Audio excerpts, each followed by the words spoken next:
What's up, guys? My name is Ted, and welcome to another episode of my new YouTube podcast on the Idaho 4. Let's do a quick recap before we get into our next topic on what we've learned so far. We know that at the pretty much at 4 a.m. timeline, there was only one assailant and one weapon. We now know in the 2 a.m. is the dark hour timeline, which is presumably the defense theory at trial, that there likely were going to be four assailants and four weapons in that theory. So we have these two competing timelines at trial, but the key differentiating factor, really, in my mind, and probably in Dr. Turvey's mind, is the actual timeline themselves. We know that in the 4 a.m. timeline, we're talking about 7 to 8 minutes total. And then in the defense theory, we're talking about a 10.5 hour timeline. Think about that, 10.5 hour timeline. From the time of the first scream we hear on the 1112 King audio up until that 911 call is placed.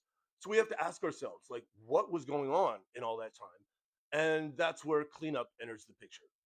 As I have been stating on the public record for well over 2.5 years now, and now backed by forensic expert Dr. Turvey, we know that that crime scene was extensively altered between the time of the homicides and when that 911 call was placed. Let's talk about cleanup. And in this segment, I really want to hone in on that lack of visible bloody soul prints in the entire crime scene. How is that even possible? Did the prosecution expect us to believe that Mr. Koberger levitated through 1122 King? Was he riding on his magic carpet? How were they going to explain away the lack of visible bloody soul prints throughout that entire crime scene? And come to find out, they don't have a reasonable explanation for it. We now know the state's own expert, Ms. Sutton, has no reasonable explanation for this massive hole in the data. We now know what her explanation is. You ready for this one?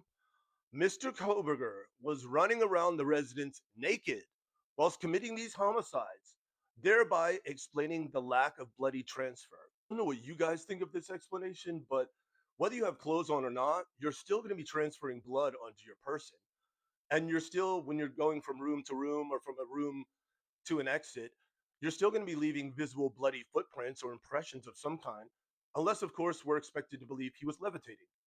And to get a little bit more granular on this, let's talk about Ms. Kernodle's attack. May she rest in peace.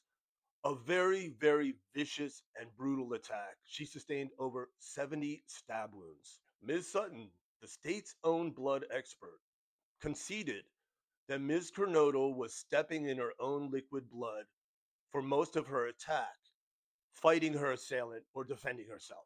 But that then begs the question, if Xana was stepping in her own blood during her attack, which was fairly extensive, her assailant was not, how can there not be any visible bloody soul prints in Xana's room and exiting out that room towards the rear glass slider?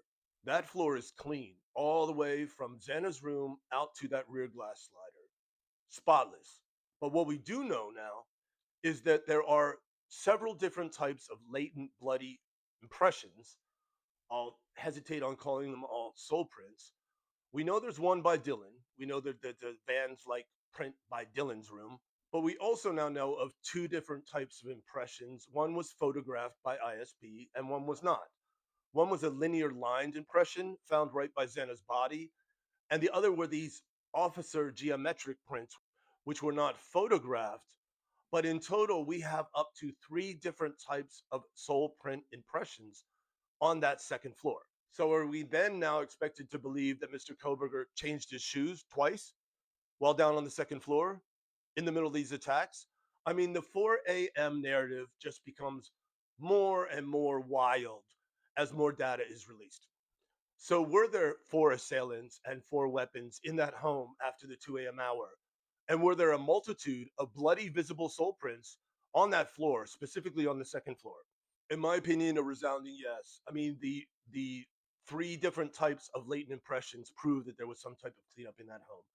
And once they cleaned up one print, they had to clean up all of them. Once they cleaned up one drop, they had to clean up all of it. And that's why you see there's no blood droplets in the entire common areas and no visible bloody soul prints in the entire crime scene.